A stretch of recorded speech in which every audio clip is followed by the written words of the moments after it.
اجازت ہے ذکر شروع کیا جا سکتا۔ خدا کا کام ہے دین بنانا، نبی کا کام ہے دین پہنچانا، امام کا کام ہے دین بچانا۔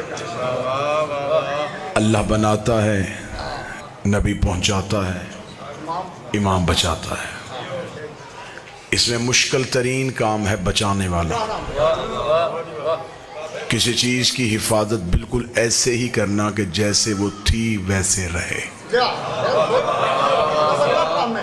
اسے کہتے ہیں امام کا کام۔ اللہ نے دین بچانے کی ذمہ داری امام کو دی ہے۔ شیعہ سنی مشترکہ بندے تشریف فرمائے، بڑی سادہ سادہ آسان باتیں جو ہر ذہن تک جا سکے۔ اللہ نے دین بچانے کی ذمہ داری جب امام کو دی ہے تو اللہ امام بھی خود بناتا ہے۔ جو دین بناتا ہے وہی امام بناتا ہے۔ یہ ہو ہی نہیں سکتا کہ دین اللہ بنائے، امام بندے بنائے۔ بندوں کا بنایا اللہ کے بنائے کی حفاظت نہیں کر سکتا، اللہ کا بنایا اللہ کے بنائے کی حفاظت کرے گا۔ کام ہے امت کا امام کو ماننا، بنانا نہیں۔ کوئی ایک بھی سنی بیٹھا ہے تو میں ممبر پہ مجلس کی آغاز کر چکا ہوں، ابتدا ہو چکی ہے۔ 14 کی عزت کی قسم کھا کے میں ممبر آل محمد پہ کہہ رہا ہوں کہ میری قوم نے 12 بنائے نہیں مانے۔ ایک بھی ہم نے یاد ان میں سے ایک بھی مرشد عقیل شاہ جی ہم نے خود نہیں بنایا۔ جیسے میں نے ممبر پہ باوضو بیٹھ کے اپنی قوم کے سامنے قسم کھائی ہے، کوئی بھی بندہ ایسے قسم دے کہ اس نے بھی اپنا امام ماننا ہے، بنایا نہیں۔ یہ عام مسئلہ نہیں ہے کہ امام جسے مرضی امام بنا لے، نہیں۔ جو بندہ نماز ہاتھ باندھ کے پڑھتا ہے وہ اپنی مرضی سے نہیں پڑھتا، اپنے امام کے کہنے پہ پڑھتا ہے۔ اس نے نبی دیکھا نہیں، اس کے امام نے اسے بتایا کہ نبی ایسے پڑھتے تھے، اس نے یہاں ہاتھ رکھ لیا۔ دوسرے کے امام نے کہا نہیں نبی یہاں ہاتھ رکھتے تھے، اس نے یہاں رکھ لی۔ ایک نے کہا نہیں نبی ناف کے نیچے ہاتھ رکھتے تھے، اس نے یہاں رکھ لی۔ ہمارے امام نے بتایا کہ وہ کھول کے پڑھتے تھے، ہم نے کھول کے پڑھا۔ کوئی مشکل بات ایک لمحے کے لیے بھی میں نے مجمع سے نہیں کرنی کہ جو مجمع کے سر سے گزرے اور بندے میری مجلس کے جانے کے بعد سوچ رہے ہوں کہ پڑھنے والا کیا پڑھ کے گیا اور ہم نے سنا کیا ہے۔ مجلس بولنے کا نام نہیں، مجلس سمجھنے کا نام ہے۔ ایک بندے نے بات سمجھ لی تو میں سمجھوں گا میرے آنے کا، تمہارے بیٹھنے کا مقصد پورا ہو گیا۔ 1400 سال ہو گئے، بندے ابھی تک اسی بحث میں الجھے ہوئے ہیں، تیری نماز غلط ہے میری نماز ٹھیک ہے، تیرا وضو غلط ہے میرا وضو ٹھیک ہے۔ یہ ساری باتیں بعد میں کرنا، پہلے یہ پتہ کرو امام کس کا ٹھیک ہے۔ وعلیکم السلام۔ جس کا امام ٹھیک اس کی نماز ٹھیک، جس کا امام ٹھیک اس کا وضو ٹھیک، جس کا امام ٹھیک اس کا روزہ ٹھیک۔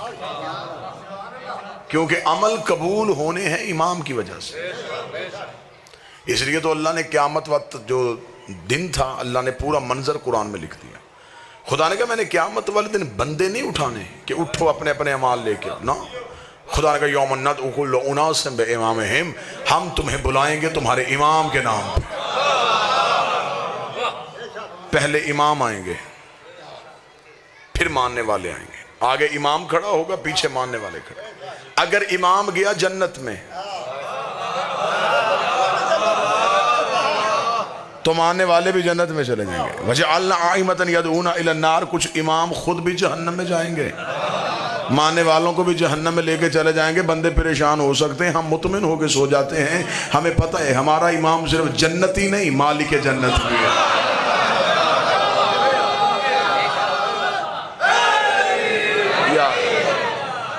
جنت ملنی ہے امام کی وجہ سے، کیونکہ امام اچھا ہوگا تو ماننے والے پار ہو سکتے ہیں۔ سادہ ذہن بیٹھے ہیں، بات بڑی آسان کر دیتا ہوں۔ مرید گناہگار ہو گزارا ہو جاتا ہے، پیر گناہگار نہیں ہونا چاہیے، رہبر اچھا ہونا چاہیے۔ وہ قافلے لٹ جاتے ہیں جن کا میر کارواں اچھا نہ ہو۔ ہم دنیا کے سامنے سینہ چوڑا کر کے کہہ سکتے ہیں ہم گناہگار سے، امام تو پاک ہے۔ ذاکر اہل بیت برادر وقار جناب قلب عباس سلوی صاحب تشریف لے آئے. ہم خطا کار صحیح، ہمارا امام پاک ہے.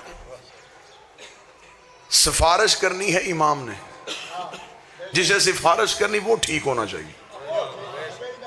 بڑی سادہ باتیں، بڑی سادہ گفتگو. موٹر سائیکل کے کاغذ پورے نہ ہوں، پولیس والے بچے کو روکیں، پولیس والے بچے کو حوالات میں بند کر دیں. تو گھر کا بزرگ تھانے اسے لے کے جاتا ہے جس کی تھانے میں چلتی ہے. وہ کہتا ہے بچے سے ہو غلطی گئی ہے، اب سفارش چاہیے. سفارش وہ ڈھونڈتا ہے جو اتنا معزز ہو، اتنا قابل عزت ہو کہ اس کی بات مانی جا سکے. ایسا کبھی بھی نہیں ہوا کہ چھوٹے کیس میں کوئی اندر ہو اور بندہ کسی اشتہاری کو سفارشی لے جائے.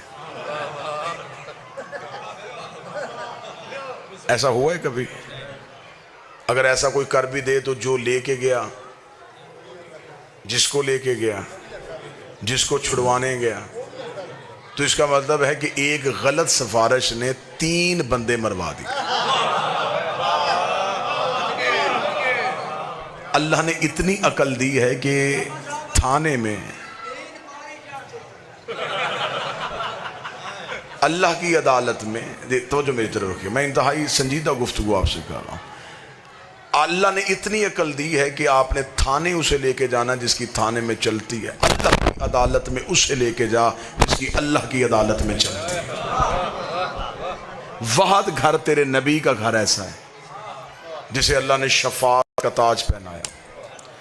فرشتے گنہگار کو پکڑ کے جہنم لے کے جا رہے ہوں، یہ ہاتھ چھڑوا کے لا سکتے، چھوڑ ہمارا ہے. سفارش صرف انہی کی چلتی ہے.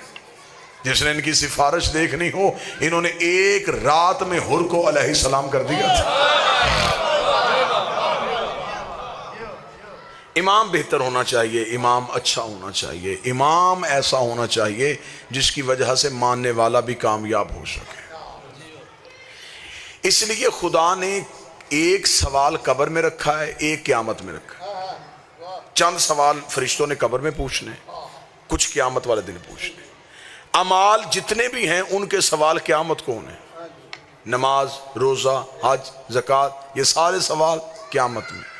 قبر میں ایک بھی عمل کا ثواب نہیں ہونا، کوئی عمل کا سوال نہیں ہوگا. تیری نمازیں کتنی تھی، تیرے حج کتنے تھے، تو نے روزے کتنے رکھے. قبر میں پوچھا جائے گا عقیدہ، من ربوں کا، تیرا رب کون ہے، من نبیوں کا، تیرا نبی کون ہے، من کتابوں کا، تیری کتاب کیا ہے، من قبلتوں کا، تیرا قبلہ کیا ہے، من اماموں کا، تیرا امام کون ہے. اگر تو قبر میں امام والا جواب ٹھیک ہوا تو پھر قیامت والے دن نمازیں دیکھی جانی ہیں.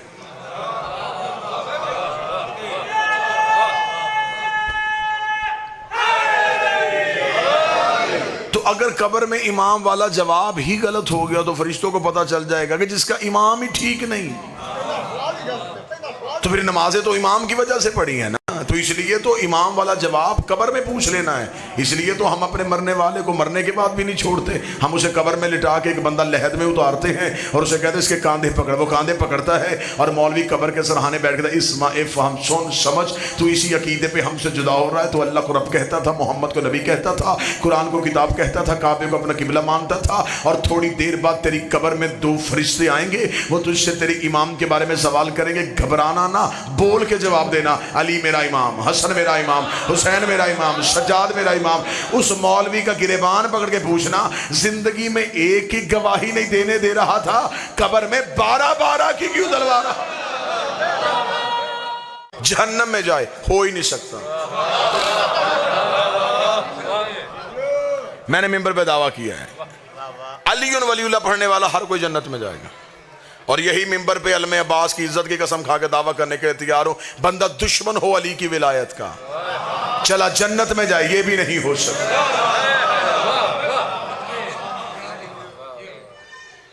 ہاں آگے علی ولی اللہ کی وجہ سے جنت مل جائے گی. آگے پھر جنت کے درجے ہیں. جنت بھی ایک نہیں ہے، جنت کے درجے ہیں. 7 جنتیں ہیں معصوم کہتے ہیں. معصوم فرماتے 7 جہنمیں ہیں. اللہ نے جنتیں بھی 7 رکھی ہیں، دوزخیں بھی 7 رکھی ہیں. معصوم فرماتے جو سب سے اعلیٰ جنت ہے نا اسے خلد بری کہتے ہیں.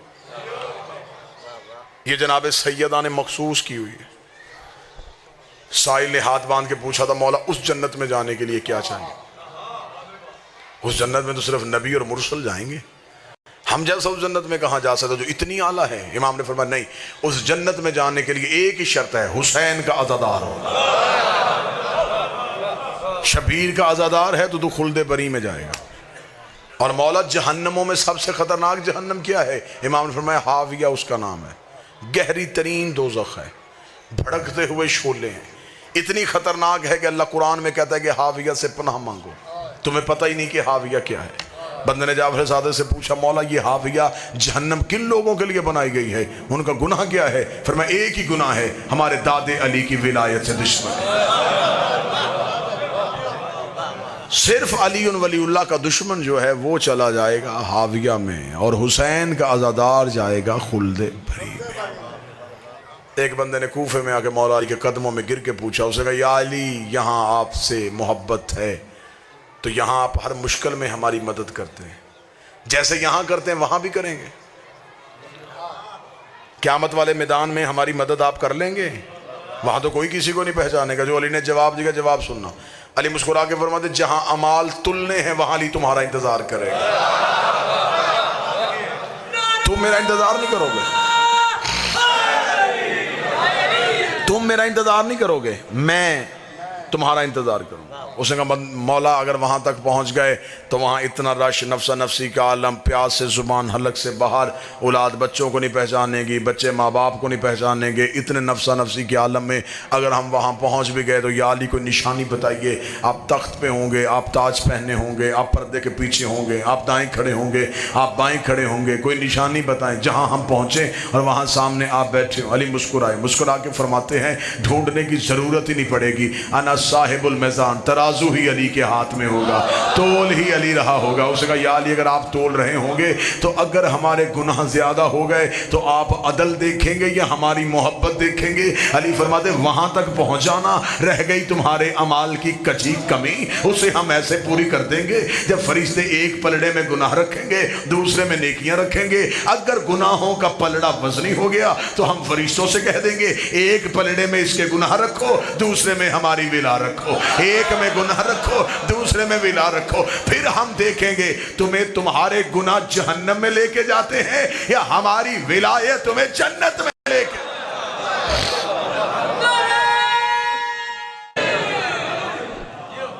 جنت ملے گی اچھے امام کی وجہ سے۔ دنیا میں تمہارا کام امام بنانا نہیں، امام ماننا ہے۔ مذہب اہل بیت میں 12 ہیں، 12 کے 12 طیب، 12 کے 12 طاہر، 12 کے 12 سید، 12 کے 12 پاک، 12 نبی کی اولاد، 12 کے 12 وارث قرآن۔ جو پہلے نے حلال کیا وہ 12ویں تک حلال، جو پہلے نے حرام کیا وہ 12ویں تک حرام۔ 12 کے مقابلے میں دنیا نے جتنے مانے غیر سید،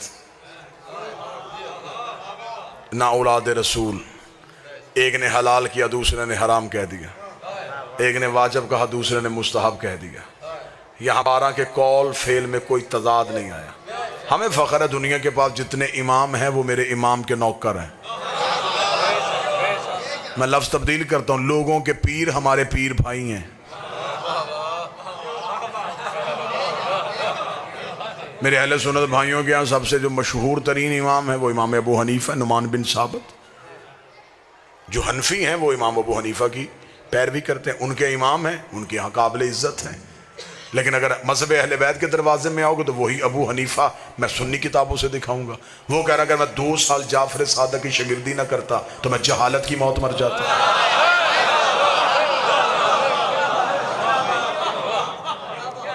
ادھر امام ہے ادھر نوکر ہے۔ آؤ دوسرے امام کی طرف چلتے۔ دوسرے امام ہیں ان کے امام شافعی، اس نے تو حد ہی کر دی، اس نے تو انتہائی کر دی، ایسا جملہ کہہ دیا کہ آج تک عقلیں شجدر ہیں۔ امام شافعی نے کہا ماتا شافعی لیسا یدری علی ربہ ام ربہ اللہ، شافعی مر گیا مگر پہچان ہی نہیں سکا علی اللہ ہے یا اللہ علی ہے۔ آئیں ایک امام کا نام لیتے آئیں، یوں انبار لگاؤں میں ان اماموں کے۔ تیسرے امام ہیں ان کے احمد بن حنبل ان کا نام ہے، ان کے ماننے والے حنبلی کہلاتے ہیں۔ امام احمد بن حنبل سے ان کے بیٹے نے پوچھا بابا مجھے رتبوں کے اعتبار سے صحابہ کے نام لکھوا. انہیں 3 صحابہ کا نام لکھوا کے علی کا چھوڑ کے باقی نام لکھوانے شروع کر دی. 13 نام جب ہو گئے تو بیٹے نے کاغذ قلم زمین پہ پھینک دیا. اس نے کہا بابا میں سوچ رہا تھا کہ آپ علی کا نام اب لکھوائیں گے اب لکھوائیں گے اب لکھوائیں گے اب لکھوائیں گے. بابا اتنی دشمنی ہے آپ کے دل میں علی کی, 13 نام گزر گئے آپ نے ابھی تک علی کا نام ہی لکھوایا. احمد بن حنبل نے بیٹے کو جھڑک دے کے کہا شرم کر, تو صحابہ کا پوچھ رہا ہے, علی صحابی نہیں علی محمد کا بھائی ہے.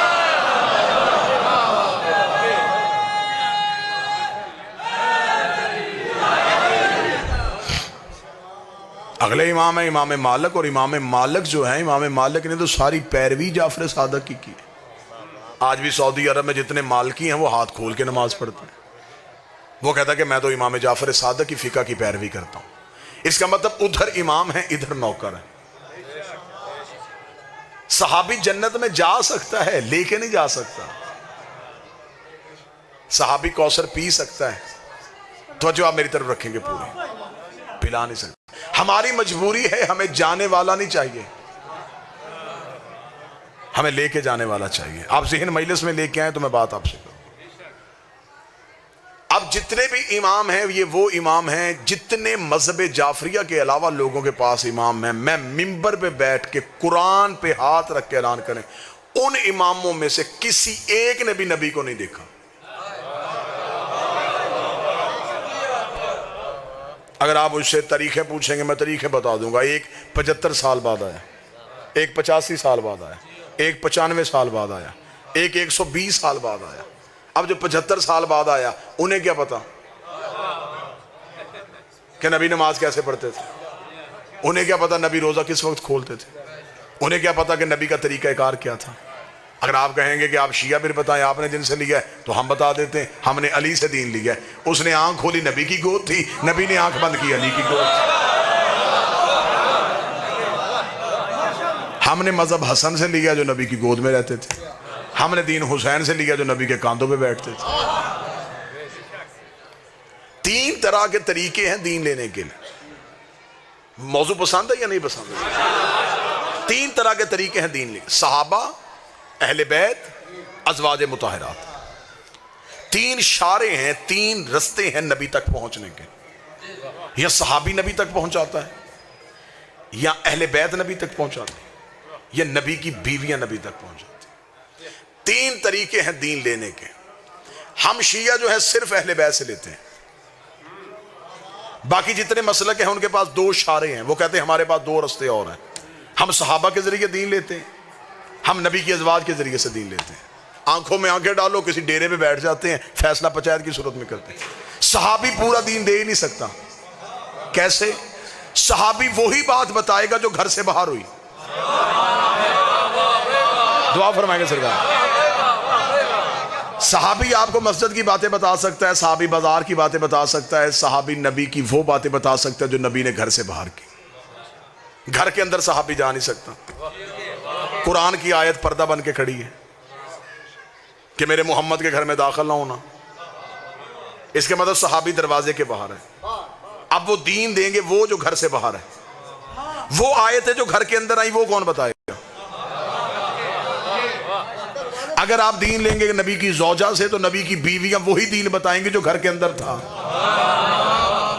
انہیں کیا پتا مسجد میں کون سی آیت آئی, میدان میں کون سی آیت آئی, رضا میں نبی نے کون سا خطبہ دیا, بزم میں نبی نے کون سا خطبہ دیا. صحابہ گھر سے باہر کا دین دے رہے ہیں, نبی کی بیویاں گھر کے اندر کا دین دے رہی ہیں. ہمیں فخر ہے ہم نے دین اہل بیت سے لیا ہے. نبی گھر میں ہوتے تھے, یہ گود میں ہوتے تھے. نبی مسجد میں ہوتے تھے, یہ پشت میں ہوتے تھے. لہذا صحابی اور اہل بیت اور. ہمارے پاس 12 امام, 12 کے 12 اولاد رسول.